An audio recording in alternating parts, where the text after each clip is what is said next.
The way that I wanted to structure the levels is that they build on top of each other. I wanted to have some sort of logical progression because this is something that very often is missing when we first start out. We have no idea how to combine things, in what order we need to do things, what's more important, what we need to prioritize. We normally just start anywhere with anything that we've heard, with any thread that we can possibly pick up on. So I've tried to organize things in a way that makes sense, and also everything is built on top of everything else. I've tried to start at what I consider to be the very beginning. And as we saw earlier, there actually is a previous stage, which is symbolic drawing, which is before any type of understanding of pictorial language, before any type of sophistication in understanding images. This is how children normally draw and people who have absolutely no training, which was me. My goal so far has been to introduce you to some of the pictorial language, some of the visual tools, the visual components that we use, such as line, such as shape, such as structure, form. I've tried to introduce you to these things in order for wherever you start from, even if you start from the symbolic stage, to be familiar with more of the concepts, with more of the core ideas that you'll need to use as an artist throughout your entire career. So yes, there is a degree of repetition here, and the goal, the idea behind that is that it very often takes multiple exposures to the same concepts, looking at the same things through various minor little variations in order to get a bigger understanding. It's taken me hundreds or sometimes even thousands of exposures to the same concept in order for it to finally click and kind of make me feel like an idiot. Like, how did I possibly not see this? But it really did take that amount of repetition and going through things in order for it to solidify. I had to train ideas in order to convert them into skill and to drill certain things many times because I really don't feel like I have any sort of natural aptitude for any of these things. So it's taken me a lot of thinking about everything that I do, a lot of questioning things, almost as if I'm some type of alien. I will have to ask myself things like, well, why is this cool? Or why is this image good? Or what makes this an image that everyone likes? Why is that? I will have to ask things that almost feel understood by everyone else, but I really didn't understand why these things are said, why these things are the way that they are. So let's have a look at the levels and let's define what they are. So in my way of thinking, these essentially represent your development, going from observational to imagination drawing. Now, observation by itself is an entire field, essentially. If you want to be, let's say, a portrait artist, or if you want to work the way that they work in an atelier environment, then really a lot of the time is just spent looking at something, creating still lives. You're working from models, you're working from arrangements. You essentially have something that you're working from. And this requires tremendous mechanical accuracy. It requires very fine-tuned perception towards shapes, being able to look at something and correctly assess its proportion, and then being able to have the mechanical skill to translate that perception onto your painting, onto your drawing. Depending on the degree of accuracy that you need to have, observation might be the level that you choose to stay on. It doesn't necessarily mean that because there's this ladder that you could climb, that there are all these different types of drawing that you could possibly do. You choose to do the type of drawing that suits you, that suits your needs, that suits what you want to do. You don't necessarily need to be training all of these different skills, and in fact, it's probably best if you know what it is that you want to do, to just stick to that. My goal here is to just try and deconstruct these things a little bit, try and make them more accessible to beginners, for them to be able to have an idea of progression of skill level and how things might feel as they get a little bit better. I had no idea about these things when I was starting, and because of that, I kind of short-circuited my own improvement because the way that I understood drawing, I thought of it as very clunky. I thought of it as kind of outdated, like this slower, old-fashioned way of doing things. I wanted to do things the way that people do things now. You know, I was never a purist. I was always for the digital tools and all the different types that we can remix work and create all these different things. But I was essentially not understanding that a massive amount of what drawing contributes to an image is the thinking, the design behind it. And that the more that you can free yourself up from technical constraints, the more freer you become as a designer. So since my goal, at least currently right now, is to learn more about design and be able to do more of that type of work, I'm really more in the camp right now of the imagination side. But I definitely, before I was able to reach that, I had to go through observation and all the other types of training that we're going to talk about now. So these levels are a progression of skills from observation to imagination, And also within those levels is implicitly kind of encoded the fact that it isn't just skills, there's also knowledge and understanding of creating images, of becoming more skillful with our metaphor here of becoming a writer, becoming more skillful with the use of the visual language, being able to understand what's essential in order to create the illusion 3 dimensions on paper is crucial. Knowing what details to include, what details you can omit because they're secondary. This is the same now as being a writer with options. You're no longer just writing anything that comes to mind or just desperately trying to put something together. You essentially have options now. You can edit, you can remove certain things. What makes it more interesting? Can I remove a large amount of detail and can I still have this image read? Can I create an interesting and abstract, flat, two-dimensional black and white design and then arrange a composition around that? There's so many different ways you could possibly approach an image as you can get more experienced. And really that's a big part of the fun of it, is that now you can play with all these things. You're no longer just constrained to the grammar. You're no longer having to create mechanically each and every single letter form perfectly. You can now write fluently. And that is a direct result of technical skill, also combined with understanding of visual language, what is crucial and what is unimportant. So our skills and our levels are pretty closely related. You can see these dots and they correspond to the various skill levels that go and need to be trained with each and every level in order to be able to progress to the next level. So here we have observation, and there's a mechanical side to really all of these skills. So there's a mechanical development that's required, and there's also a perceptual development. You need to train your brain to be able to see certain things, to be able to see in a certain way, and really a very large part of the training is here. Since we've said that drawing is primarily about thinking, then obviously you need to be able to train your brain to start perceiving things in a certain way, to be able to handle more and more complicated visual information. To be able to think dimensionally on a two-dimensional piece of paper requires a ton of training for your brain to be able to handle the cognitive load. This to me is one of the hardest things that I've ever had to do in relation to art, because I just remember I had zero ability to do any of those things. Everything was laborious and it was point to point to point. The most complicated and elaborate type of construction was always required to do the simplest of things, because I just couldn't hold anything in mind. I couldn't just omit any step or I would just mess everything up. I had to build everything very meticulously and laboriously.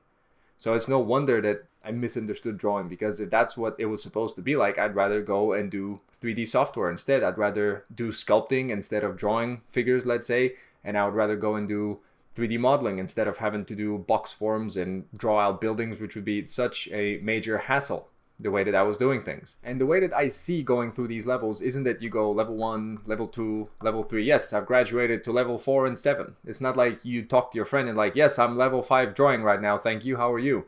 It's you're essentially training all these things and you're constantly attempting the next thing. You're not really just staying in one place and working at it until it's completely 100% completed and then you go to the next thing. You're kind of, if your goal is to be going towards imagination, then you're working on observation and you're training your mechanical skills. So let's say maybe you're doing your lines and you're trying to draw some, let's say like Asaro heads, like what we were looking at earlier. So you're trying to do these things that are requiring a little bit of mechanical training, and you're trying to observe shapes more correctly and you're trying to get proportions right. And at some point you try and, okay, well, I'm also learning some perspective and let me try and take this drawing. Let's say there was a front view, so let me try and rotate this maybe to a side view now. So let me see what I can do at the moment. And then the thing is that as you try more and more complicated things, you'll begin realizing that you need to go back here. So let's say you're training a little bit of perspective, but maybe your lines are just a little bit too wobbly. Maybe you're not hitting just as often, or maybe you're making so many lines and you're having difficulty with your mechanical accuracy that you need to go back and retrain some of that so that you can do more accurate, more straight lines that get you more of the forms that you're requiring. So it'll kind of become really self-evident when you need to backtrack and train a little bit more, but it only becomes obviously self-evident when you have the bigger picture view, which is why we're here now. As long as you know that you need to keep advancing and what those future levels are, hopefully it makes it a little bit easier to keep trying and attempting for the next thing, rather than getting stuck in one thing and sitting there until you've kind of exhausted your options, and you're also probably at this stage kind of feeling a bit stale because you've been doing the same thing and you're not really getting any better, or you're not too sure what you're supposed to be doing. So that's not really a great place to be in. So the way I see it is that even though these all have locks, you're essentially kind of always just trying to go in and just knock on the door and You kind of make a little bit of damage to that lock, and then you go back because you get sent back, and then you go back again and you knock on that thing again. And at some point, this thing just gets tired of you doing that all the time. So you just kind of destroy that lock. It's not like you open the door gracefully and walk through. You kind of hammer through that lock so many times, and you keep going back and forth anyway, that this door just kind of stays open for you now. So you're constantly going back and forth. And that's why we have this entire circular loop over here, because regardless of skill level, really, there's always going to be a time when just your very, very basic skills might need to improve just a little bit more, just the very foundation, in order for you to be able to execute on a higher level on the more creative side. And really the way I see it is that these three are kind of the mechanical levels over here, and they're a prerequisite. Really, as long as you're constrained by mechanical difficulties and technical difficulties, you can never really fully commit to solving creative problems, because you're always having to go back and troubleshoot something. Now that'll never go away, but you can start spending more and more time in the creative zone rather than just constantly having to deal with daily hassles. So I'd like to talk about building skills for a moment, and this is because we've all gone through a very similar school system, I'm sure. And so we're all pretty familiar with the type of learning that it encourages. And what we call learning isn't really the same type of learning that we're engaged with here as artists. School learning is probably about 0.1% of what's required in order to learn something, truly learn it, encode it, make it essentially a part of your being able to act on that knowledge rather than think about it. So really what we are here is we're practitioners, we're not theorists. We're a lot closer to martial artists than armchair philosophers. Our goal here is not to accumulate the most amount of different techniques and different possible applications for things. We're not really cataloging things. We're not librarians. We want to be practitioners. A librarian might read, let's say, 1,000 books, but their existence, let's say, might be contained just within that library. Maybe they're not doing anything apart from just amassing information. And that is massively valuable to, let's say, someone that goes and asks them what to do, and then they give them that relevant information, and then the person doing things can go and act upon that information. So our ultimate goal here is to convert all information into action. It's far better to do fewer things, but to do them at a very high level, than to have some sort of ability to understand many different things, but really kind of fail at all of them. That really just, I think just hearing it, it kind of makes sense that it doesn't really translate into high quality production. There's just no way that's going to happen. You can check out a video that I have on YouTube about skill building. This will be linked for you. The short version of it is that essentially what we're doing when we're doing anything, when we're trying to train a skill, when we are repeatedly doing a behavior, is that we're offloading information into the lower regions, the more primal regions of the brain. And those regions are primarily responsible for things like habits, for behavior that is instinctual, for something that you do something before you even realize that anything's happened. This type of behavior is encoded there. So when you're trying to train a behavior, when you're, let's say, working on your line quality, when you're working on proportion, when you're trying to work on the perceptual skills, on the mechanical skills, it doesn't really matter. When you are repeatedly trying to go towards some sort of baseline, you establish yourself what an ideal would look like, and then you try and refine your production to that. So let's say you have, your goal is to make better shape. So then you have your reference, you're looking at that shape, and then you're attempting over and over to get closer and closer and closer to that shape. You are perceptually assessing it, and you are then using your mechanical skills. You're then mechanically translating it onto your page by just using hand movements. All of this stuff is encoded in your brain. There is no such thing as muscle memory. There's motor memory in your brain, and it controls your muscles. So it's all about training your brain, making qualitative changes in your brain. So we have a limitation on our brain, and that is that we can only do one thing at a time, essentially. Your prefrontal cortex, your most highly evolved part of the brain, the part that's responsible for critical thinking, for creative thinking, for managing your behavior, because really your lower regions of the brain, they're kind of crazy. They'll just act on any impulse. So then we have this kind of like parental guardian, this sane person, this sane part of the brain that's just enforcing all the rules that we want to have on top of all the other parts of the brain, so that we don't constantly eat all the chocolate and all the ice cream and fall asleep and never go to work and never do any of the things that we're supposed to do. In order to basically live as humans, we need to use our prefrontal cortex kind of all the time. Now, the thing about it is that it's very cognitively expensive because it's super high tech, and it requires a lot of energy. And it also has the limitation, the bottleneck, of basically just one thing at a time. So the more that you focus on one thing, the more that you practice in a focused manner, the more that you, as you're working on your shapes, that you are not having your social media, your phone, whatever else, a movie, a screaming child, as long as you don't have explosions and earthquakes and things around you like that, and you can just focus on what it is that you're doing, you're paying full attention to it, what happens is that your brain starts downloading that information basically that you are repeatedly exposing yourself to. You're forming a pattern. Your brain is essentially a pattern deciphering and encoding machine. Everything in the world, if it happens with some sort of regularity, can be formed into a pattern in your brain, so that your hand movements, your assessment of shapes, all of those things that you're doing will essentially become patterns if you engage with them for a long enough period of time with persistence. So it's important to realize that as you're learning skills, you are training your brain and you're essentially changing your brain. So biological, organic growth takes time, the same way that you grow when you're a kid and you physically change, or the same way that you might go to the gym, lift weights and build muscle. You're building grams of muscle per day, or even less. You're just building very, very minor amounts of tissue. But over time, that stuff accumulates. And you can see what's possible when you look at a bodybuilder, and then when you look at an untrained person, you can essentially, that's an externalization. That's an external view of what amassing skill looks like. You're making a buff brain is really what it is that you're doing. So your prefrontal cortex will start to download all this information that you are continuously re-engaging with. It'll start being offloaded into the nether regions of the brain, into the parts of the brain that do things before you can even think about them. This is why you get faster. Essentially what you're doing is you're forming all of these hundreds of micro little habits that are super efficient, and they're incredibly fast.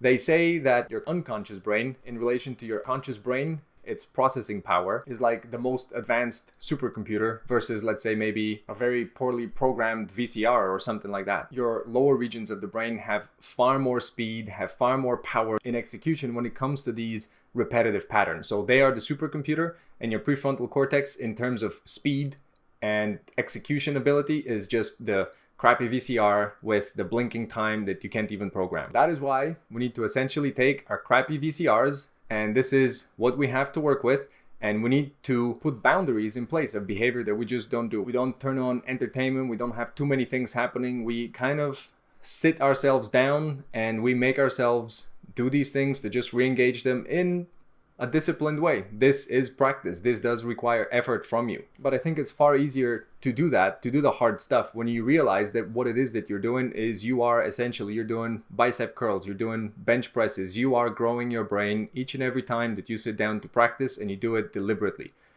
Now you do have to work kind of in faith for a period of time, because as a beginner you will rarely see improvement, and it will be very, very slow.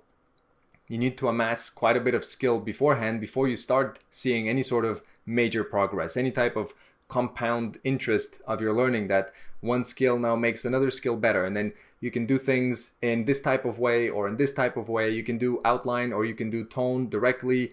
You start looking at things and they're just flat, but you see them as three-dimensional. These things are developed and built over time.